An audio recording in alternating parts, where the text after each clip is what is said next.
Okay, welcome everyone. This is actually the second of 5 multi-region co-op spotlight series that I am hosting in September, and each one should be about an hour in length. I didn't want to task anyone with too much of their time in the afternoon. I know your time is precious, and I always appreciate you attending my trainings, and I hope that you do walk away with something new learned or reminded or just beneficial. This particular training is all about planning and forecasting. It is the first of 4 focuses on the phases of procurement. Some of this may be great reminders. Hopefully some of you will walk away with a couple of new ideas regarding planning and forecasting. And let's go ahead and get started. Of course, I always add my information slide. I am Carrie Warnick, the Multi-Region Purchasing Co-op Coordinator. And many of you know me, but I know there could be some districts that are not in this co-op. And if you know me, you know I train to everyone. And my trainings, for the most part, are not always geared towards members only, but welcome everyone. Okay, so let's talk about what we're going to get in the next hour. Well, our focus is planning and forecasting. So I do get a lot of questions. Is forecasting and doing a cost analysis required? Who is responsible? You, the contracting entity, or co-op, if you're participating in co-op bids. When's the best time to forecast? How do you forecast? And then how do you do a cost analysis? What does that look like? And we're going to look at many different things. So yes, forecasting is required per USDA and TDA. I pulled the excerpt that you're seeing on the screen right out of the most current version of the ARM this morning. And basically there is TDA's definition. This came out of section 17 in procurement, and it is defined as a process of analyzing current and historical data to determine procurement needs. Obviously, in the case of school nutrition programs, it involves predicting and estimating the goods, works, or services you might need for any specific area in the upcoming school year. So we're going to talk about ways to forecast. Also, cost analysis. We are going to talk about cost analysis and how to set yourself up to do a cost analysis. Right out of the ARM this morning, section 17 procurement, you are required to do a cost analysis before issuing a solicitation. In conducting a cost analysis, you, the CE, will use tools that are also used in forecasting, as well as maybe other available tools or strategies to help you identify the estimated cost of products or services that you plan to purchase in the upcoming school year. Now, your method and how deep of a cost analysis you might need to do depends on the complexity of the solicitation. It could be something as simple as maybe 1 or 2 products that you're about to purchase, such as equipment. That could be a very quick, easy cost analysis and forecasting situation. Or it could be a very large, full-line grocery bid where you've got hundreds of items and you're needing to take a look at what is your expected, estimated aggregate cost. We're going to look at some examples on how to do that. Let me get I forgot to open my chat screen. And if you have not entered your district name and your full name into the chat screen, please go ahead and do so. We are keeping a list of attendees. All right. Now, who is responsible for forecasting? Well, if this is about a solicitation that you, the district, plan to release on your own, you are the responsible party. Now, if you are participating in a purchasing co-op, it could go either way. Some of the co-ops in the state do require their members to forecast their products, plan to purchase. Others rely on the co-op to forecast on their behalf by utilizing historical data, whether it was previous school year purchasing or current trend purchasing.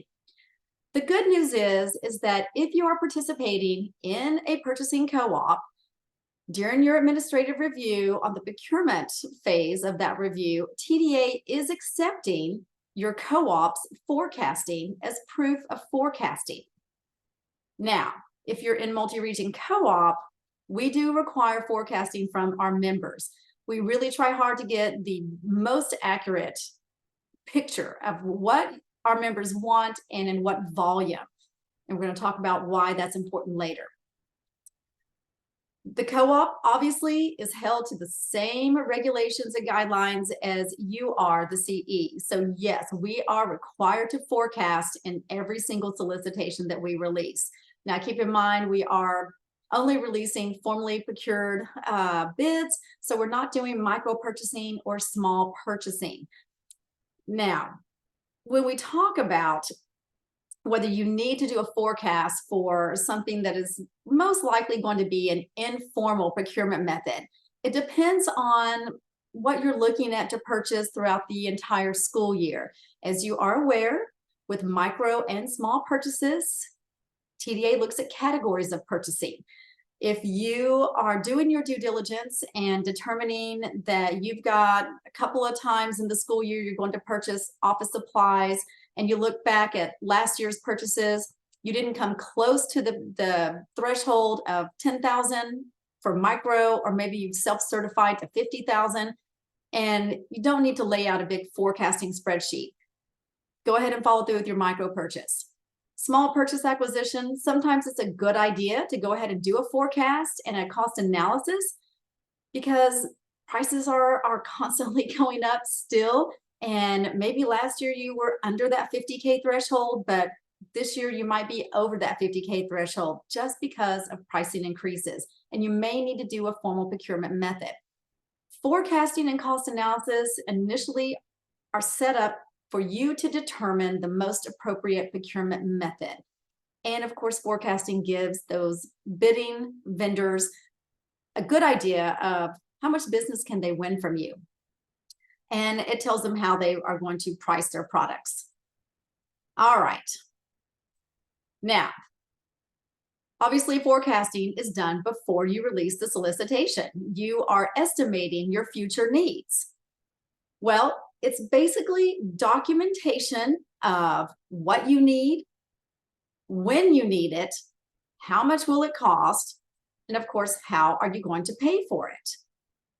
Now, I do want to include here that if you are a district that participates in processed commodities, we are fully sensitive and aware that in this co-op, we're asking you to forecast which products you plan to bank pounds on. But then we get into February and we're asking you to enter those forecasted items into a very large calculator called Processor Link Pre-Order. I don't personally consider the pre-order module a forecasting software because you're doing it after the bid has been awarded. That is simply and truly a commodity calculator, and it's every processor in one place. Some people do call that forecasting. In a way, you kind of are laying out a forecast of monthly case request, and that's a forecasting aspect of the calculator. But your true forecasting really is happening before we even release the bid in October and November. Now, we talk about documenting your needs. That can look at many different ways. You might create just a simple list with quantities. You may create an elaborate spreadsheet that does all kinds of things. And we're going to look at some simple setups. We're going to look at a very involved setup later. So we're going to talk about different ways to forecast. Obviously, you need to know how much it's going to cost you. You've got a budget, right? And we need to look at, based on current cost, what is that going to look like? If we push it out with some increases, what will that look like? Can our budget handle it? How are you going to pay for this? Is it local funds, state funds, federal funds? What does that look like? So forecasting really is this, it's an essential tool to make sure that not only are you putting out there exactly what you plan to buy so you can get the best price, but you're setting yourself up to be able to track that you don't have a material change mid-contract year. You're hoping to capture that best pricing. You're also considering things like growth, estimations, right? Your best guess. All right. And I do call it a best guess. And it's important when we talk about menus, and I know none of you want to hear me say this, but your menus should be planned 1 year out, especially if you're doing processed commodities. And the reason is those bids go out in November. You've done your forecasting. How can you forecast if you don't know what your menu is? I know many of you do grumble about this, and many of you do seasonal menus. Some of you are doing a menu change every month. Maybe you're tweaking your menu. If you're doing that, you need to have all of those menus planned. Now, if you're not processing commodities, having it out 1 year before may not be necessary, but you definitely want to have your menus planned by the time we get into January, when you step into spending your entitlement in the many different programs offered through USDA. How do you know what to purchase or request if you don't know what's on the menu? It's like going to the grocery store with no plan, no menu that night, and picking up all kinds of things and coming home and maybe you don't even have everything you need. I can honestly say I've done that, yes. But you got to have that menu plan, even if it's several menus.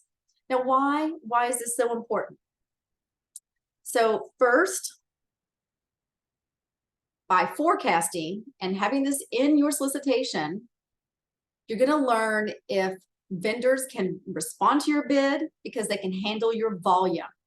I've actually had the experience where 1 year in the co-op, a vendor submitted a no response form because the volume was just too large in the area that we had, put out there. So it can happen. That might help you look at how your bid is structured, and maybe you need to reconfigure pricing areas or however you want to set it up so that you can capture, more bids. You want to get the best pricing. You don't want to misrepresent by too low of numbers. This holds two reasons why you don't want to do that. But number one, if you forecasted, say, 1,000 cases of something, you're going to get pricing on 1,000 cases.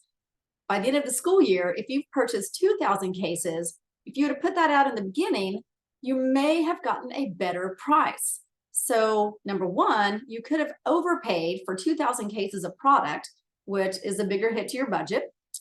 And by misrepresenting on a low end, you actually ended up purchasing 1,000 cases that TDA does consider off-bid purchases because they weren't procured in your initial solicitation. And it could have forced a material change in your contract value. You said 1,000 cases, you purchased 2,000. What did that do to the contract value?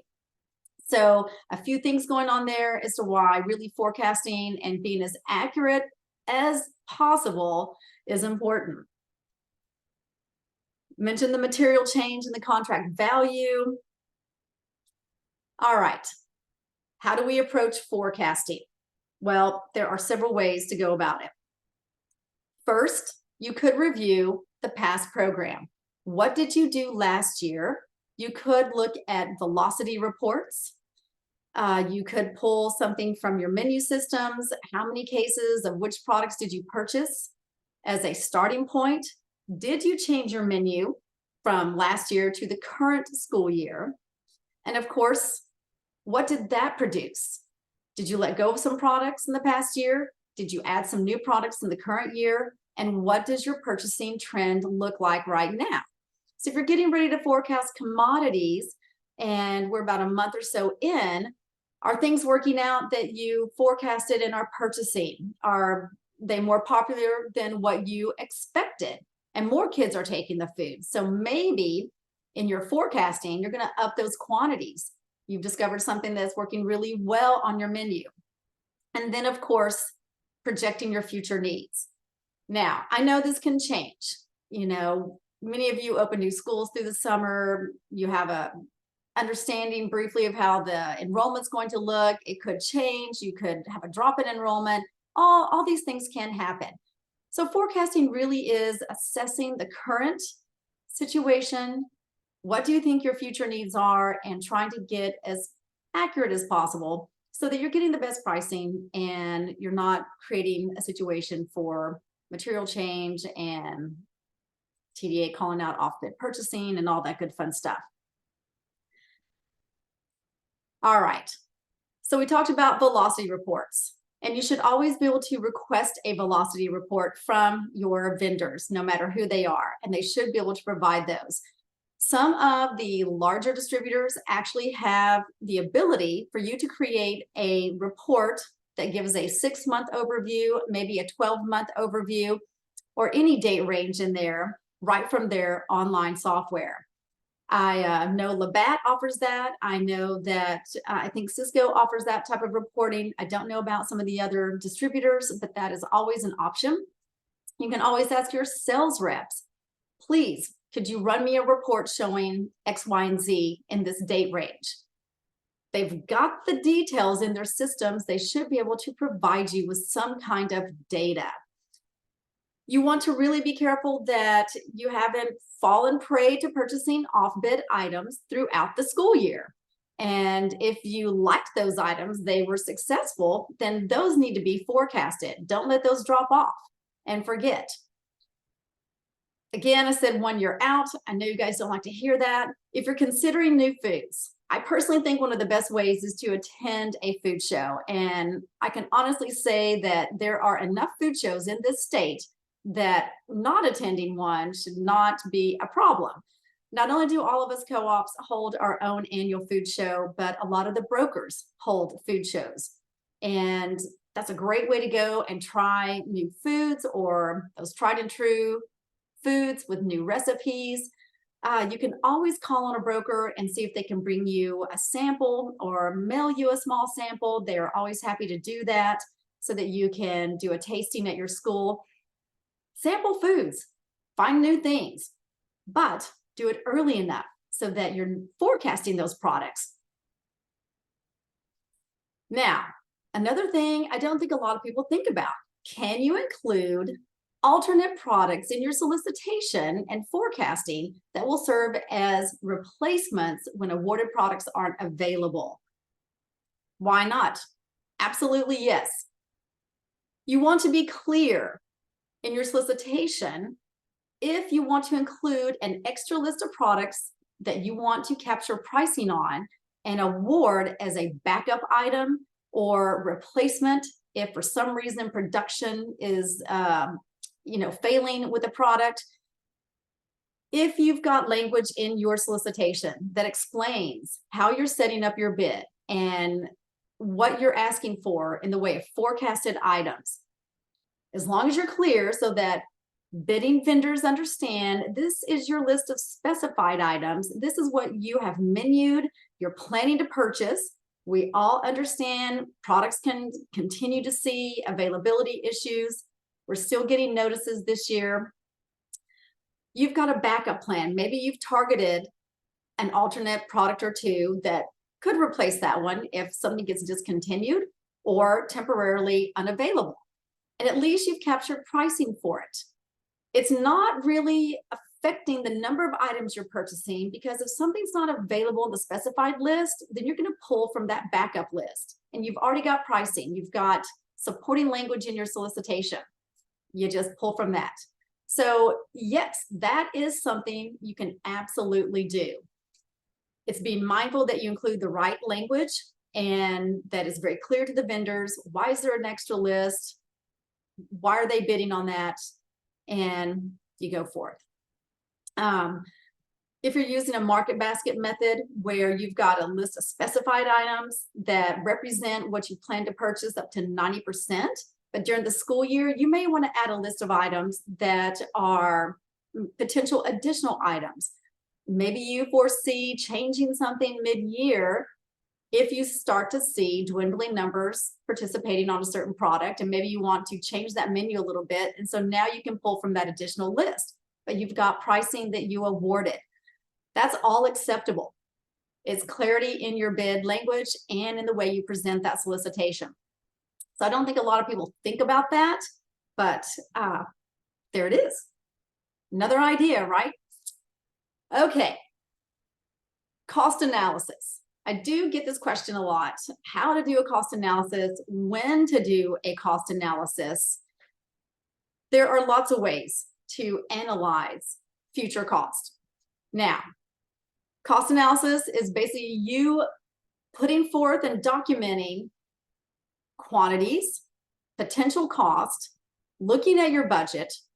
Are things going to fit your budget, even if they increase by 20%? And I hate to say beyond, because we saw some pretty horrible increases this past year with a few products, but forecasting and cost analysis, once you have this documented, when you get the bid responses, now you've got something to look at and determine, were the prices submitted reasonable? So it gives you something to compare against. If you've got the current known price, you get these responses back and you see something went up 50%, well, whoa, you need to really dig in and ask why. Turn around and do a best and final offer. Maybe something changed about that product with number of servings or something along those lines. But it kind of gives you a basis of what to expect. And these things can really be calculated pretty easy. I mean, if you did your cost analysis, you've got a total number expected to spend, a total amount. You get some bids in, you can look at the total cost with any one bidder and very quickly determine, are they within range of what you analyzed, or is one vendor really out of range or coming in way under?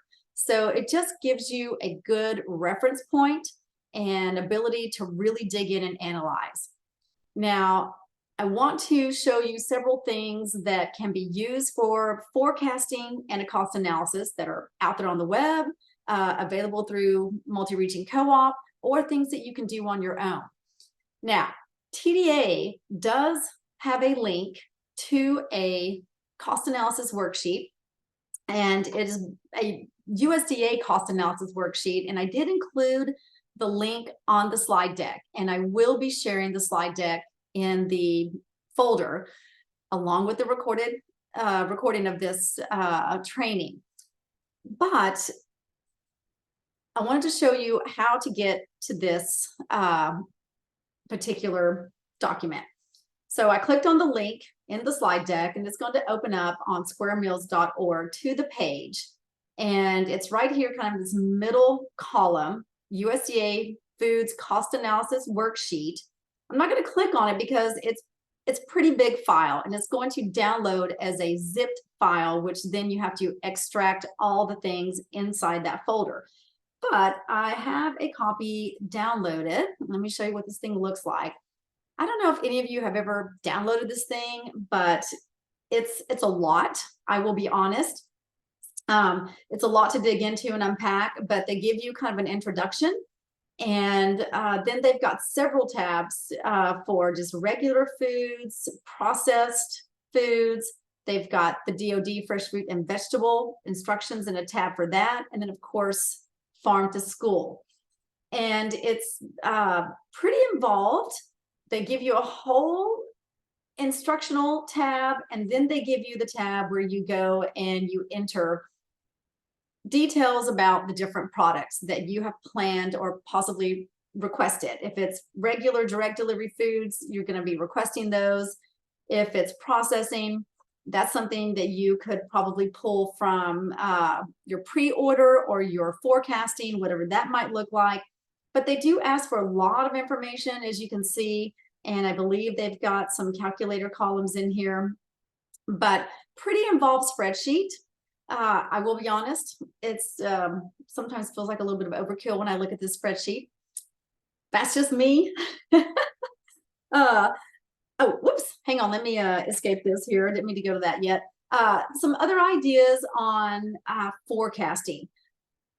One is fairly straightforward and much more simple in my opinion.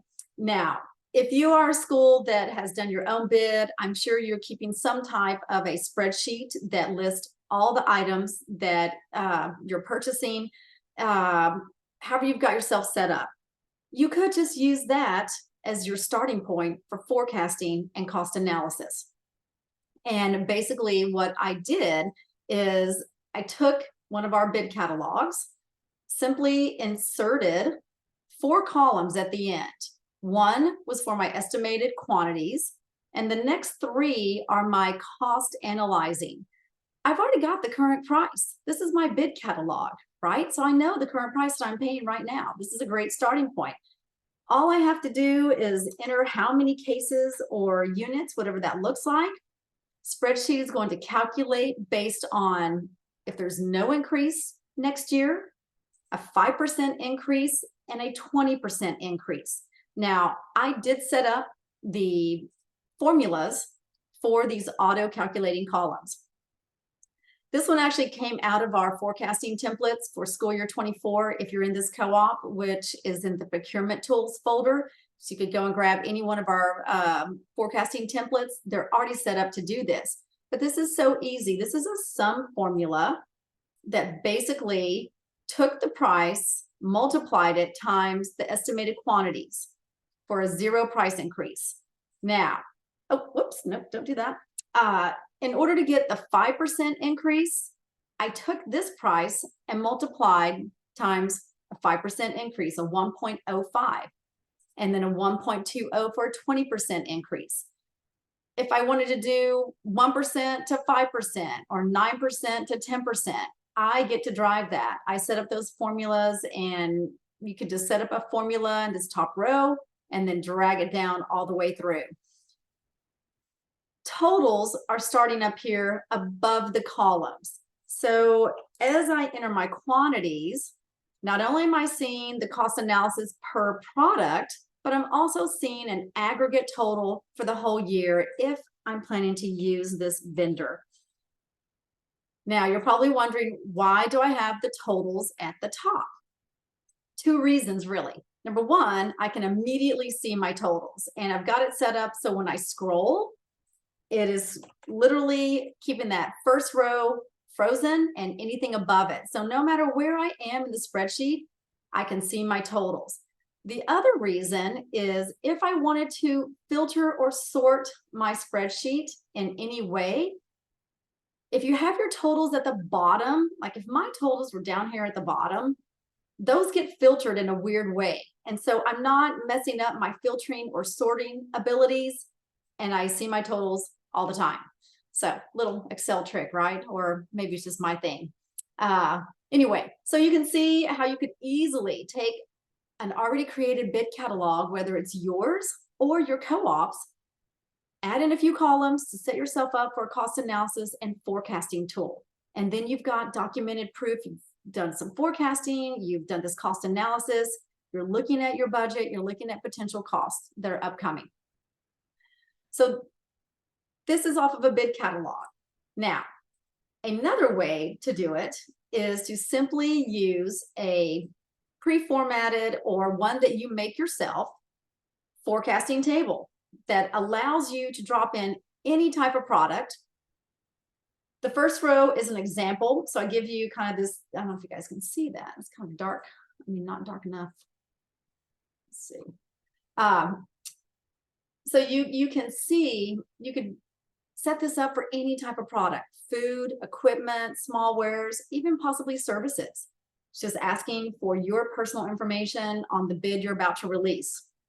If you have a bid code, what's the category, label or brand, product description, manufacturer code, and so forth. Current average known price. Maybe you source on the internet, search on a piece of equipment, and you see several suppliers pop up. They're offering a variety of prices. Take an average, current average known price. You're just trying to analyze potential cost. Again, this one is in the procurement tools folder that anyone has access to in the state, really.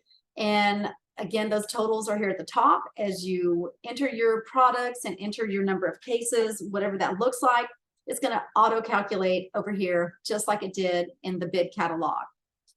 So another just kind of easy way to set yourself up on a forecast and a cost analysis. Obviously, you could create something on your own to document the proof that you did this forecasting and cost analysis. Now, what I do want to say, those are the only examples I have to show you. What I do want to say is that I know there are a few co-ops that rely on historical purchasing within their co-op. They are a little bit smaller than us. They're able to put out spreadsheets and ask you to fill in your anticipated quantities above and beyond what you did in the previous year or current school year. Multi-region co-op created a forecasting software a couple of years ago, and at this point it's been very successful and very easy to use. And we do use that software, and it allows our members to download their forecasting report. It automatically sets up a cost analysis, and it's based off of our current catalogs, so you easily step in and select the catalog. I don't have anything to show you today. We're not ready for the next go round. It's coming, just wait. It's on my radar this week for commodities. Yes, we have arrived. But anyway, so we do require the software be completed. And I think, you know, and this past year went really well. We saw pretty good participation, about 80%. It helps us create that as accurate as possible solicitation, because as a large co-op, if we've got 100 districts that didn't forecast, that's really damaging to our contract value. And so we try to be very mindful that what we are putting forth in a solicitation is a pretty good picture of what our spend amount will be at the end of the school year, and that we're not exceeding that contract value by that 10% of a material change or 5% of growth. And we don't have to keep redoing our bids, because that is no fun. But anyway, so I know this is a little bit of a shorter training than the previous ones, but I was hoping for some questions. So if anyone has a question, or maybe has a special situation they want to present, and we can talk about it, or I'm happy to pull up anything that I can show you. You guys have the ability to unmute if you'd like to unmute and ask the question. And I'm looking to see, I don't see any, I see a comment about something not as accurate, but I'm not sure what that is about. I don't really see any questions yet. Did this help anyone? How's that? I'm trying not to take up too much of your time, but I'm trying to give you some helpful tips and tools. And if you're not familiar with finding some of these templates, I can share that. How's that? All right, I'm seeing yes, that would help a lot. Okay, let me get over here. So multi-region co-op, I am pretty transparent. So if you go to the multi-region co-op web pages, now, if you are a member or even not a member and you want access to these folders, getting there through Region 10 website, if you haven't bookmarked our internal pages, is probably the easiest. And so if you haven't bookmarked multi-region, you'll just go to region10.org, type in multi-region, 2 separate words, no hyphen there, click enter. Come on. Oh, it's thinking. I'm just wanting it to be a little bit quicker today. Once you click that, then obviously this is going to show up. Click on that link, and it takes you to the MRPC web pages, which are part of the Region 10, obviously, website. From here, we have a members tab. And this is password protected, but we recently made a change to some district-specific data that was being held in a folder accessible through this path. And so the password, yes, you'll type in the password. I don't know who else trained on the call today, so I'm going to keep it private. But if you are a member and you need the password, or you are an attendee and want the password to get to the procurement tools folder, then just shoot me an email. Click on validate password, and that takes you inside that protected sheet and co-op member Google folders. So you've got a couple of ways you can explore the folders. There is the main link. This takes you to the main Google folder, where you will find all the folders with exception to commodity reports, and those that are doing commodity processing with us are already set up with Elizabeth on a special restricted access folder. But you could go to the main folder, or below gives you a description of the folders you're going to find under that main folder, what's inside them, and you could access each one of those folders separately. Now, if you're just a non-member looking for the procurement tools, right down here, you've got access to the procurement tools. You can click on that. I'll go ahead and show you the main folder and how that's going to be set up. So here's all the folders that you saw you could click. Procurement tools right here. This is for anyone. These are simply examples, references, templates, anything that I can share with a district to help with procurement, daily things like Buy American justifications, code of conduct and procurement procedure manuals.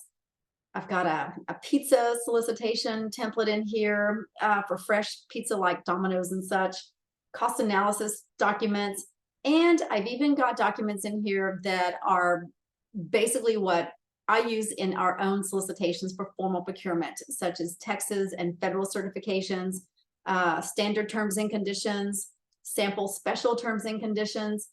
Oh, the list goes on and on, right? So one of the examples I did show you today is right here, forecasting table and cost analysis template. So that was this big guy right here where you fill in what you need, and it's already set up with all the automatic calculating formulas over here, unless you wanted to change this from 5 to 20. Now you would delete this first row because that's just an example. You wouldn't want that to be part of your cost analysis, obviously. Now, if you are a member and you're looking for the catalogs, you would step into the 24 school year folder, and there is a forecasting catalog templates folder, and that's where I pulled the Clement ice cream document. These are already set up with all of these columns, so it's already set up with the auto calculating formulas. So technically you would just, if you're a member and you wanted to pull one of these, please, they're there for the taking. Excuse me. So that's how you access those folders. Like I said, the main one is here, or you can just go straight to the procurement folders. Now, each school year, as we begin to build for school year 24-25, I know I can't believe I'm saying that, we'll start to build forecasting templates for that upcoming school year. Even though we require our members to work inside Maestro forecasting.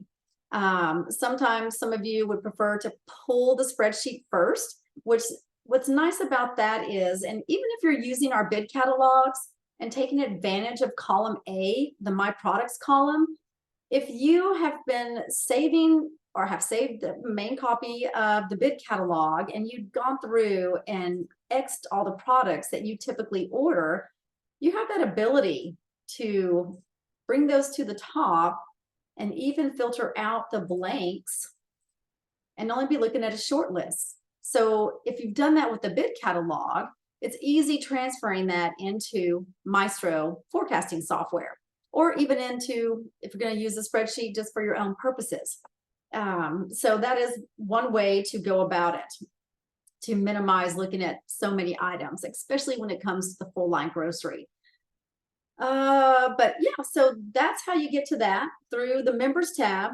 Log in with that password, and it hasn't changed. I haven't changed it yet. And just, pick the folder that you need. And like I said, if you are a non-member attending, then please feel free to reach out to me, and I'm happy to give you that password and access to the procurement tools folder. That's an easy one. I'll probably send you a link. Okay. Any other questions, you guys? Or scenarios you want to throw at me, we can discuss. I'm not seeing anything pop up. All right. Okay, here we go. Is the cost analysis spreadsheet that you just used available to us? Yes, yes. You guys know me. I make these things available to any district in the state, even if they're not in the co-op. All right. The next one was if you work inside the forecasting program, do you also need to go and fill out the tools as well? No. So inside Maestro forecasting software, once you enter your quantities and you're done, you will click on a download button and download that report. And I am happy to announce that I requested an enhancement to the software for this year, that for the new request section where, when you're on the home page where you enter your new item request, you now have the ability to download that report as well. And we also added a new requirement for current known price so that you can obviously do a cost analysis and prove that you did that with your new item request. So some enhancements to the software, but no, if you're putting your things into the software, that's all you need to do, because you can download an Excel spreadsheet report that shows everything you forecasted. So no need to do it twice. Those template spreadsheets are just there for those that want to work through the Excel spreadsheet first before going into Maestro. Some people find that easier. It really depends on what's easy for you. Okay. Let's see. Okay. Oh, Elizabeth was chiming in. Okay. Any other questions? All good questions. All right. Well, I mean, take advantage of the procurement tools folder, the templates if you need them. Watch for announcements if you're in this co-op. Commodity processing, that is coming very soon. I am working on that this week and we'll probably release it in Maestro next week. You're going to have all of October, pretty much half of November to get your forecasting in. So what is that, about 8 weeks to get your menus ready for 24, 25? I know you're hating on me now. I can hear you going, no, we're not ready, Carrie. The thing is, I know you guys do change your menus somewhat. Typically, you don't do a complete revamping of your menu because the kids just love certain things that you're going to always have on the menu, but they do like variety. I do get that. And, even if you've got seasonal menus, they're probably pretty similar from year to year. A few little enhancements, maybe little tweaks. But even as you go into that forecasting for processed commodities, you're tried and true. And there's a lot of products that have great flexibility. And, try to have your menus to the best of your ability ready as much as you know. Estimations is what forecasting is. It's your best guess, but we want to be as close as possible. I will be honest, pad a little bit because sometimes districts just don't get their forecasting in for various reasons, out sick, shorthanded. We understand, we're sensitive to that. And so I always do look at how many districts are planning to participate against how many forecasted and the percentage that's missing. I'd like to see it less than 10, you guys. So just know that I am trying to do things that do bring up our anticipated numbers in a most appropriate manner so that we are getting the best pricing. But I'm not misrepresenting our volumes by any means by going crazy and adding too much. So, it's a fine balance, right? Okay, so dates for forecasting. Multi-region co-op is about to release the commodity forecasting catalog for school year 24-25. That will be open probably by the end of this week through middle November, right before Thanksgiving. I typically release that bid right after Thanksgiving. I haven't decided if we're going to renew that bid or go out for a new one. Co-ops collaborate on the specifications. We're talking about a lot of things. We always want to make sure we're compliant with everything we're doing, and we're looking at a lot of different things this year. So, but you will have a good 6 to 8 weeks to forecast. Right here in the middle of September, you're going to have until the middle of November. So plenty of time, I think, for one bid. Now, before the end of September, I will be getting ready all of our other catalogs, probably going to roll most of our catalogs. So it'll be a big renewal year for us. And those will all be in Maestro as well. And goal is to have those in by end of September so that you've got all the way up until the end of February to get all your other forecasting into the system. And that is plenty of time, plenty of time. All right. Any other questions? Okay. Yeah. Come on. Yeah. Not seeing anything else come in. All right. So yeah, I appreciate you guys attending. Maybe you picked up a few little tips. Don't forget, think about that alternate list in your bids if you're doing your own bids. We always make sure we've got plenty of alternates, but luckily we're a large co-op and that's never been a problem.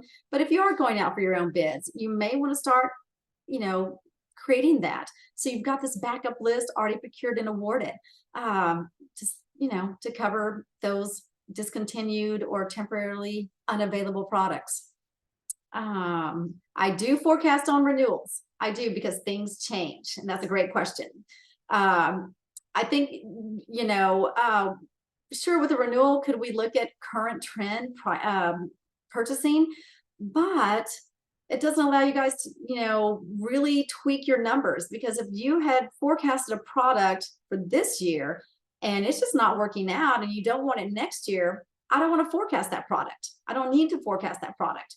So we do forecasting every year, renewals or new bid, it doesn't matter. That's me. Okay. That's me for multi-region co-op. I can't speak for other co-ops. I don't know their process. I know some do rely on historical, but we trended away from that a couple years ago because I really needed to get a better picture of accurate numbers. And part of that is because we are so large and so spread out. So I couldn't do the guessing game anymore because I was missing the boat. Okay. That was a great question. Any more? And I don't know, when TDA asks in an audit, if they ask you for your forecasting, if it's a renewal, I don't know if anyone, and this might be something someone can chime in on. I know that TDA is going to ask you, where's your proof of forecasting? If it's your own bid, if it's a co-op, they will accept the co-op's forecasting if you don't have your own. But if you're in multi-region, you should have your own out of Maestro. But if the bid is a renewal, and someone can chime in, because no one's ever said anything to me that's gone through their AR. If it's a renewal and you only had forecasting from when the bid was released, has TDA accepted that, or have they questioned that? Anyone out there? There are about 50 of you on right now, so maybe no one's encountered that, or maybe TDA just took it for face value that there was your forecasting, possibly not looking at the dates. I'm not sure. Okay, maybe no one's encountered that, which is maybe good. One other thing that I forgot to mention earlier is that us co-ops, we are tracking what was the forecast, and at the end of the school year, or even biannually, what's been purchased, number of cases. So we can start to watch for any problem areas. TDA has not asked for this documentation or proof that we are tracking our purchases against what was forecasted, but just another good reason we need good, accurate forecasting so that what we say we're going to buy, we end up buying, and we don't get caught off guard. So another reason why it's really important, because as we know, something new every year during the AR, and it could be coming. I have no idea. All right. And another comment was school forecast, but they don't change velocity numbers for renewals. Okay. So, I think if that's working for your reviews with TDA, I think that's great. A lot of flux in the co-op, not schools leaving or coming in, but we do have schools coming in every year. So that does change quantities, obviously. But yeah, I just like to try to be as accurate as possible. Type A personality, right? At work, you never know it if you knew me on the street. Okay. If there are no more questions, you guys, we're almost at the 1 hour mark, and I appreciated all the comments, and reach out to me if you have any further questions or need access to the procurement tools folder. If you don't have access, happy to send you the link, and maybe you walked away with something a little extra today. Thank you for attending. Guys, go and have a great rest of the week. We have another training this Thursday, and I think it is all about writing a solicitation. So stay tuned. More Spotlight series to come. Have a great week, everyone. Thank you.